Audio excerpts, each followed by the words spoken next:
ನಮಸ್ತೆ ಸ್ನೇಹಿತರೆ, ಎಲ್ಲರಿಗೂ ಇವತ್ತಿನ ಕ್ಲಾಸಿಗೆ ಆತ್ಮೀಯಂತ ಸ್ವಾಗತ.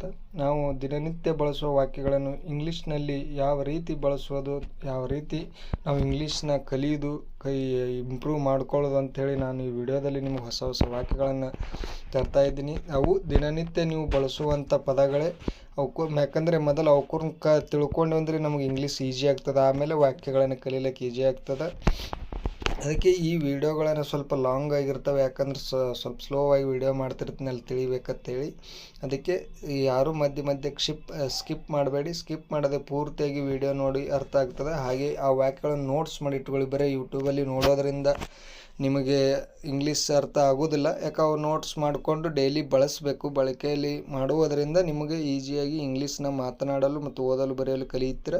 ಮತ್ತೆ ತಡ, ಬನ್ನಿ ವಿಡಿಯೋನ ಸ್ಟಾರ್ಟ್ ಮಾಡೋಣ. ಹಾಗೆ ತಪ್ಪದೆ ಸಬ್ಸ್ಕ್ರೈಬ್ ಮಾಡ್ಕೊಳ್ಳಿ. ಇವತ್ತು ಯಾವ ದಿನ? ಇವತ್ತು ಯಾವ ದಿನ ಅಂತ ಕೇಳಬೇಕಂದ್ರೆ ಇಂಗ್ಲೀಷ್ನಲ್ಲಿ what day is today. What day is today ಅಂದರೆ ಇವತ್ತು ಯಾವ ದಿನ. ಇದು ಯಾವ ತಿಂಗಳು ಅಂತ ಕೇಳಬೇಕಾದ್ರೆ which month is this. Which month is this. ಇದು ಯಾವ ತಿಂಗಳು. ನಿನ್ನೆ ಯಾವ ದಿನ ಇತ್ತು ಅಂತ ಕೇಳಬೇಕಾದ್ರೆ what day was yesterday. What day was yesterday ಅಂದರೆ ನಿನ್ನೆ ಯಾವ ದಿನ ಇತ್ತು. ನಾಳೆ ಯಾವ ದಿನ ಅಂತ ಕೇಳಬೇಕಾದ್ರೆ what day is tomorrow. What day is tomorrow ಅಂತ ಕೇಳಬೇಕು. ಏನಾದರೂ ಹೇಳು ಅನ್ನಕ್ಕೆ ಇಂಗ್ಲೀಷ್ನಲ್ಲಿ ಸೇ ಸಮಥಿಂಗ್ ಅಂತ ಹೇಳ್ತೀವಿ. ಸೇ ಸಮಥಿಂಗ್ ಅಂದರೆ ಏನಾದರೂ ಹೇಳು. ತಕ್ಷಣ ಹೋಗು ಅನ್ನೋಕ್ಕೆ ಗೋ ಇಮಿಡಿಯೇಟ್ಲಿ ಅಂತ ಹೇಳ್ತೀವಿ. ಗೋ ಇಮಿಡಿಯೇಟ್ಲಿ. ಇದು ಅಸಾಧ್ಯ. ಇದು ಅಸಾಧ್ಯ ಅಂದರೆ ನನ್ನ ಕೈಲೇ ಆಗೋದಿಲ್ಲ ಇದು ಅಂತೀವಲ್ಲ, ಅದಕ್ಕೆ it is impossible. It is impossible ಅಂತ ಹೇಳ್ತೀವಿ. ಇದು ಅಸಾಧ್ಯ. ಇದನ್ನು ಕೆಳಗೆ ಇಡು ಅಂತ ಅನ್ನೋಕ್ಕೆ keep it down. Keep it down ಅಂದರೆ ಇದನ್ನು ಕೆಳಗೆ ಇಡು. ತಿಂಡಿಯನ್ನು ತಿನ್ನು ಅಂತ ಕೇಳಬೇಕಾದ್ರೆ ಈಟ್ ಬ್ರೇಕ್ಫಾಸ್ಟ್. ಈಟ್ ಬ್ರೇಕ್ಫಾಸ್ಟ್ ಅಂದರೆ ತಿಂಡಿಯನ್ನು ತಿನ್ನು. ಅವನು ಜಾಣ ಅಂತ ಹೇಳಬೇಕಾದ್ರೆ he is wise. He is wise ಅಂತ ಹೇಳ್ತೀವಿ. ಅವನು ಜಾಣನಲ್ಲ ಅನ್ನೋಕ್ಕೆ he is not wise. He is not wise. ಅವನು ಜಾಣನೇ ಅಂತ ಪ್ರಶ್ನೆ ಮಾಡ್ತೇವಲ್ಲ, ಅವಾಗ is he wise. Is he wise ಅಂತ ಹೇಳ್ತೀವಿ. ಅವನು ಜಾಣನಲ್ವಾ. Is not he wise. Isn't he was. ಅವನು ಯಾರು. Who is he. Who is he ಅಂದರೆ ಅವನು ಯಾರು. ನನ್ನ ಮನೆಯಲ್ಲಿ ಅಥವಾ ಮನೆಯೊಳಗೆ ಅಂತ ಹೇಳೋಕ್ಕೆ ಇನ್ my house. In my house ಅಂತ ಹೇಳಬೇಕು. ಪೆಟ್ಟಿಗೆಯಲ್ಲಿ ಅದಕ್ಕೆ ಬಾಕ್ಸ್, ಪೆಟ್ಟಿಗೆ ಅಂತೀವಲ್ಲ, ಅದನ್ನ in the box. In the box ಅಂದರೆ ಪೆಟ್ಟಿಗೆಯಲ್ಲಿ. ಅವಳ ಅಥವಾ ಅವನ ಚೀಲದಲ್ಲಿ ಅಂತ ಹೇಳೋಕ್ಕೆ ಇನ್ ಹರ್ ಬ್ಯಾಗ್. ಇನ್ ಹರ್ ಬ್ಯಾಗ್ ಅಂತ ಹೇಳ್ತೀವಿ.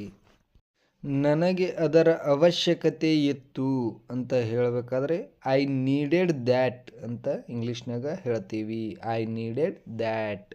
ನನಗೆ ಅದರ ಅವಶ್ಯಕತೆ ಇತ್ತು. ನನಗೆ ಅದರ ಅವಶ್ಯಕತೆ ಇರಲಿಲ್ಲ. ನೋಡಿ ಇಲ್ಲೇ ಇತ್ತು ಅಂತೇನು ಅದೇ ಕ್ವಶನು. ನನಗೆ ಅದರ ಅವಶ್ಯಕತೆ ಇರಲಿಲ್ಲ ಅಂತ ಹೇಳಬೇಕಂದ್ರೆ I did not need that. I did not need that ಅಂತ ಹೇಳ್ತೀವಿ. ನನಗೆ ಅದು ಕೇಳಿಸಿತು ಅಂತ ಹೇಳಬೇಕಾದ್ರೆ I heard it. I heard it ಅಂತ ಹೇಳ್ತೀವಿ.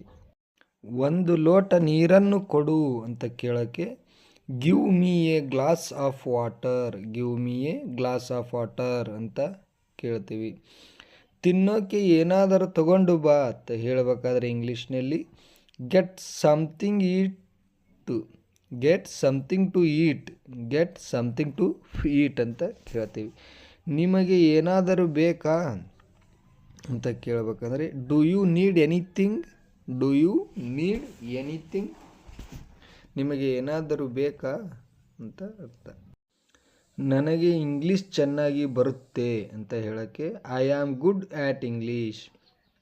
I am good at English. ಅವನಿಂದ ದೂರವಿರು ಅಂತ ಹೇಳಬೇಕಾದ್ರೆ ಕೀಪ್ ಅವೇ ಫ್ರಾಮ್ ಹಿಮ್.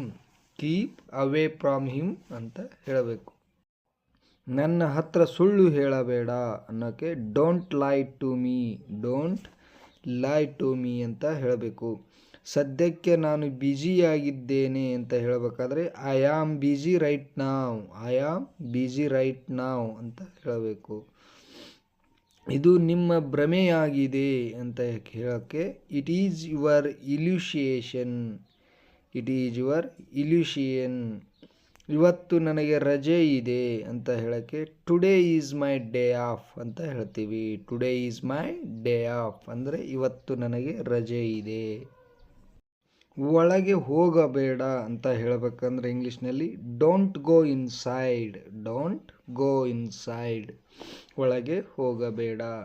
ಇದು ನನಗೆ ಇಷ್ಟವಿಲ್ಲ. I don't like it. I don't like it. ನಾನು ನಡೆಯಲು ಸಾಧ್ಯವಿಲ್ಲ. I can't walk. I can't walk ಅಂದರೆ ನಾನು ನಡೆಯಲು ಸಾಧ್ಯವಿಲ್ಲ ಅಂತ ಅರ್ಥ. ಅವನು ಚೆನ್ನಾಗಿ ಮಾತಾಡಿದ. He spoke well. He spoke well. ನಾನು ಅದನ್ನು ಮಾರಿದೆ. I sold it. I sold it. ನನಗೆ ಫೀಲ್ ಆಯಿತು. I felt it. I felt it ಅಂತ ಹೇಳ್ತೀವಿ. ಸಿನಿಮಾ ಚೆನ್ನಾಗಿತ್ತಾ ಅಂತ ಕೇಳಬೇಕಂದ್ರೆ was the movie good. Was the movie good. Cinema ಹೇಗಿತ್ತು ಅಂತ ಪ್ರಶ್ನೆ ಮಾಡೋಕ್ಕೆ how was the movie. How was the movie. Cinema ಹೇಗಿತ್ತು. ಸಿನಿಮಾ ಚೆನ್ನಾಗಿತ್ತು. The movie was good. The movie was good ಅಂದರೆ ಸಿನಿಮಾ ಚೆನ್ನಾಗಿತ್ತು. ಕರೆಂಟ್ ಹೋಯಿತು ಅಂತ ಯಾವ ರೀತಿ ಇಂಗ್ಲೀಷ್ನಾಗ ಹೇಳ್ಬೇಕಂದ್ರೆ power has gone off. Power has gone off ಅಂದರೆ ಕರೆಂಟ್ ಹೋಯಿತು. ನಾನು ಹೊರಡಬೇಕು ಅಥವಾ ನಾನು ಹೋಗಬೇಕು ಅನ್ನೋಕ್ಕೆ I have to go. I have to go. ಇದು ನಿನಗೆ ಸಂಬಂಧಿಸಿದ್ದು ಅಲ್ಲ. ಇದು ನಿನಗೆ ಸಂಬಂಧಿಸಿದ್ದು ಅಲ್ಲ ಅಂತ ಹೇಳಬೇಕಂದ್ರೆ ಇಂಗ್ಲೀಷ್ನ್ಯಾಗ it's none of your business.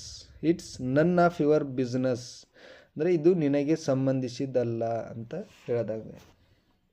ನನಗೆ ಅರ್ಥವಾಗುತ್ತಿಲ್ಲ. I do not understand. ಅದು ನನ್ನ ತಪ್ಪಲ್ಲ. It is not my fault. ನಾನು ಇದನ್ನು ನಂಬುವುದಿಲ್ಲ. I don't believe this. ಇದು ತುರ್ತಾಗಿದೆ. This is urgent. This is urgent. ಇದು ತುರ್ತು ಆಗಿದೆ. ಅದು ನಿನಗೆ ಎಷ್ಟು ಮುಖ್ಯ ಅಂತ ಕೇಳೋಕ್ಕೆ ಇಂಗ್ಲೀಷ್ನಲ್ಲಿ how important is that for you. How important is that for you ಅಂತ ಹೇಳಬೇಕು. ಅದು ಎಷ್ಟು ಸಮಯದ ಹಿಂದೆ ಆಗಿತ್ತು ಅಂತ ಅನ್ನೋಕ್ಕೆ how long ago was that. How long ago was that ಅಂತ ಹೇಳ್ತೀವಿ. ದೇಹಕ್ಕೆ ಮೊಟ್ಟೆ ಎಷ್ಟು ಒಳ್ಳೆಯದು. How good are eggs for body.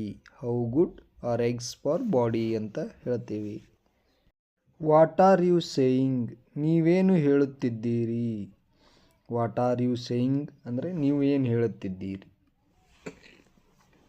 Hi is not at home. ಅವನು ಮನೆಯಲ್ಲಿಲ್ಲ. ಅವನು ಮನೆಯಲ್ಲಿಲ್ಲ ತನ್ನಕ್ಕೆ he is not at home ಅಂತ ಹೇಳ್ತೀವಿ. He works there. ಅವನು ಅಲ್ಲಿ ಕೆಲಸ ಮಾಡುತ್ತಾನೆ. ಅವನು ಅಲ್ಲಿ ಕೆಲಸ ಮಾಡುತ್ತಾನೆ ಅಂತ ಹೇಳೋಕ್ಕೆ ಹೀ ವರ್ಕ್ಸ್ ದೇರ್ ಅಂತ ಹೇಳಬೇಕು. ನಾನು ಅವನನ್ನು ಭೇಟಿಯಾಗಬೇಕು ಅಂತ ಹೇಳಬೇಕಂದ್ರೆ I have to meet him. I have to meet him ಅಂತ ಹೇಳಿಕು. ನಾನು ತಪ್ಪು ಮಾಡಿದ್ದೆ ಅಂದ್ರೆ ನಾ ತಪ್ಪು ಮಾಡಿನ ಒಪ್ಕೋತೀವಲ್ಲ ಅದನ್ನ ಇಂಗ್ಲೀಷ್ನಾಗ ಯಾವ ರೀತಿ ಹೇಳ್ಬೇಕಂದ್ರೆ I made A mistake. I made A mistake ಅಂದರೆ ನಾನು ತಪ್ಪು ಮಾಡಿದ್ದೆ ಅಂತೇಳಿ ಅಂದಾಗ. ನೀವು ಎಲ್ಲಿಯವರು ಅಂತ ಇಂಗ್ಲೀಷ್ನಾಗ ಯಾವ ರೀತಿ ಕೇಳ್ಬೇಕಂದ್ರೆ where are you from. Where are you from ಅಂದರೆ ನೀವು ಎಲ್ಲಿಯವರು. ನೀವು ವೈದ್ಯರೇ ಅಂತ ಅವ್ರಿಗೆ ಪ್ರಶ್ನೆ ಮಾಡ್ತೀವಲ್ಲ ಅದನ್ನು ಇಂಗ್ಲೀಷ್ನಲ್ಲಿ are you a doctor. Are you a doctor ಅಂತ ಕೇಳಬೇಕು. ಅರ್ಥ ಮಾಡಿಕೊಳ್ಳಲು ಪ್ರಯತ್ನಿಸಿ. Try to understand. Try to understand ಅಂತ ಕೇಳಬೇಕು. ಅಂದರೆ ಅರ್ಥ ಮಾಡಿಕೊಳ್ಳಲು ಪ್ರಯತ್ನಿಸಿ. ನಿನಗೆ ಬಾಯಾರಿಕೆ ಆಗಿದೆಯೇ ಅಂತ ಕೇಳೋಕ್ಕೆ ಆರ್ ಯು ಥರ್ಸ್ಟಿ ಅಂತ ಕೇಳ್ತೀವಿ. ನೀವು ಉಪಹಾರ ಸೇವಿಸಿದ್ದೀರಾ? ಇದನ್ನು ಯಾವ ರೀತಿ ಕೇಳೋದಂದ್ರೆ ಡಿಡ್ ಯು ಹ್ಯಾವ್ ಬ್ರೇಕ್ಫಾಸ್ಟ್ ಅಂತ ಹೇಳಬೇಕು. ಹೋಗಿ ಅಧ್ಯಯನ ಮಾಡಿ ಅಥವಾ ಹೋಗಿ ಓದಿ ಅಭ್ಯಾಸ ಮಾಡಿ ಅಂತ ಹೇಳ್ತೀವಲ್ಲ, ಅದನ್ನೇ ಗೋ ಆ್ಯಂಡ್ ಸ್ಟಡಿ ಅಂತ ಹೇಳಬೇಕು.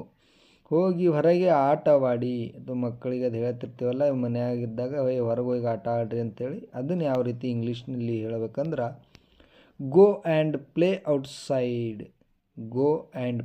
ಔಟ್ಸೈಡ್ ಅಂತ ಹೇಳಬೇಕು. ಅವನು ಬೇಸರಗೊಂಡಂತೆ ಕಾಣುತ್ತಿದ್ದಾನೆ ಅಂತ ಇಂಗ್ಲೀಷ್ನಾಗ ಯಾವ ರೀತಿ ಹೇಳ್ತೀವಿ ಅಂದ್ರೆ ಹಿ ಸೀಮ್ಸ್ ಬೋರ್ಡ್ ಅಂದರೆ ಅವನು ಬೇಸರಗೊಂಡಂತೆ ಕಾಣುತ್ತಿದ್ದಾನೆ. ಯಾಕಂದ್ರೆ ಅರ್ಥ ಅವಳು ಸಂತೋಷಪಟ್ಟಂತೆ ಕಾಣುತ್ತಿಲ್ಲ ಅಂದರೆ ಅವಳು ಖುಷಿಯಾಗಿಲ್ಲ, ಅವಳಿಗೇನೋ ಖುಷಿಯಾಗಿಲ್ಲ, ಇನ್ನೂ ಏನೋ ಕಾಡ್ತಾ ಇದೆ ಅಂತ ಹೇಳ್ಕೊತೀವಲ್ಲ, ಅದನ್ನ ಇಂಗ್ಲೀಷ್ನಾಗ ಯಾವ ರೀತಿ ಹೇಳ್ಬೇಕಂದ್ರೆ ಸಿ ಡಸಂಟ್ ಸೀಮ್ ಪ್ಲೇಸ್ಡ್. ಅವಳು ಸಂತೋಷಪಟ್ಟಂತೆ ಕಾಣುತ್ತಿಲ್ಲ ಅಂತ ಅರ್ಥ.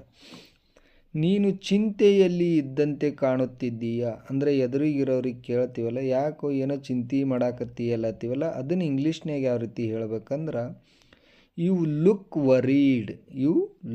ವರೀಡ್ ಅಂತ ಹೇಳಬೇಕು. ಡಿಯರ್ ಫ್ರೆಂಡ್ಸ್ ಆರ್ ಸರ್ಸ್, ಯಾರ್ಯಾರು ನನ್ನ ಈ ವಿಡಿಯೋನ ನೋಡ್ತಾ ಇದ್ದೀರಿ, ತಮಗೆ ಇಷ್ಟ ಆಗಿದ್ದರೆ ಅಥವಾ ಏನಾದರೂ ಸಲಹೆ ಸೂಚನೆಗಳಿದ್ದರೆ ದಯವಿಟ್ಟು ಕಮೆಂಟ್ ಬಾಕ್ಸಲ್ಲಿ ಕಮೆಂಟ್ ಮಾಡಿ. ಹಾಗೆ ತಪ್ಪದೇ ನನ್ನ ಚಾನಲ್ನ ಸಬ್ಸ್ಕ್ರೈಬ್ ಮಾಡ್ಕೊರಿ, ಪಕ್ಕದಲ್ಲಿರೋ ಬೆಲ್ ಬಟನ್ನ ಒತ್ತಿ. ಯಾಕಂದರೆ ನೀವು ಮಾಡೋ ಸಪೋರ್ಟಿಂದ ಇನ್ನಿಷ್ಟು ನಾನು ನಿಮಗೆ ಇಂಥ ವೀಡಿಯೋಗಳನ್ನು ಮಾಡಲು ಪ್ರೇರಣೆ ಸಿಗ್ತದೆ ಹೇಳ್ತಾ, ದಯವಿಟ್ಟು ಯಾರು ಮರಿದೆ ನನ್ನ ಚಾನಲ್ನ ಸಬ್ಸ್ಕ್ರೈಬ್ ಮಾಡ್ಕೊರಿ. ಈ ವಿಡಿಯೋ ಇಷ್ಟ ಆಗಿದ್ದರೆ ಲೈಕ್ ಮಾಡಿ, ಶೇರ್ ಮಾಡಿ, ಅಂದರೆ ಮತ್ತೊಬ್ರಿಗೂ ಹೆಲ್ಪ್ ಆಗಲಿ, ಅವ್ರಿಗೂ ಕೂಡ ತೋರಿಸಿ ನಿಮ್ಮ ಕಡೆದನ್ನು ಅವ್ರಿಗೆ ಹೆಲ್ಪ್ ಆಗಲಿ ಅಂತ ಹೇಳ್ತಾ ಈ ವಿಡಿಯೋನ ಇಲ್ಲಿಗೆ ಮುಗಿಸ್ತಾ ಇದ್ದೀನಿ. ನಮಸ್ಕಾರ, ವಂದನೆಗಳು. Thank you.